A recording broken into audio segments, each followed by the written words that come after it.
Часто времени на поездку в автобусе совсем не хватает, и тогда приходится заказывать такси. И как назло, водителей нет, ожидание слишком большое, да и цена за поездку слишком дорогая. Тогда есть выход из ситуации. Новое такси Чедер. Чедер – это тувинский агрегатор такси. Приложение доступно на Google Play Market и App Store. Быстрая загрузка, регистрация и все, можно заказать такси. Причем, как говорят руководители, цены устанавливаются без накруток, как своим. Мне частенько приходится пользоваться такси, так как у меня маленькие дети. Последнее приложение Максим и Яндекс, они в последнее время перестали работать, дают сбои. То есть долго ищут машину, либо в Яндексе во время час-пика очень дорого бывает. А когда я скачала и заказала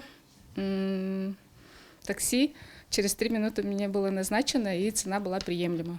Анжела Дюдюк, как одна из первых пассажирок, получила приятный подарок от компании. В честь открытия Чедер объявляет конкурс среди пассажиров и водителей. Призы – новенькие смартфоны. Чем больше поездок, тем больше шансов выиграть. Подробные условия в соцсетях Чедера. Пассажирам не стоит волноваться о безопасности. Существует поддержка по звонку и чату. А новым водителям Чедер обещает хорошие бонусы. Деньги на водительский счет новым водителям. И минимальная комиссия в 6%. Кроме того, водители смогут сами выбирать заказы и не копить опыт для получения разных статусов. Все условия работы равны для каждого водителя. Чтобы оформиться, нужно прийти лично в офис компании.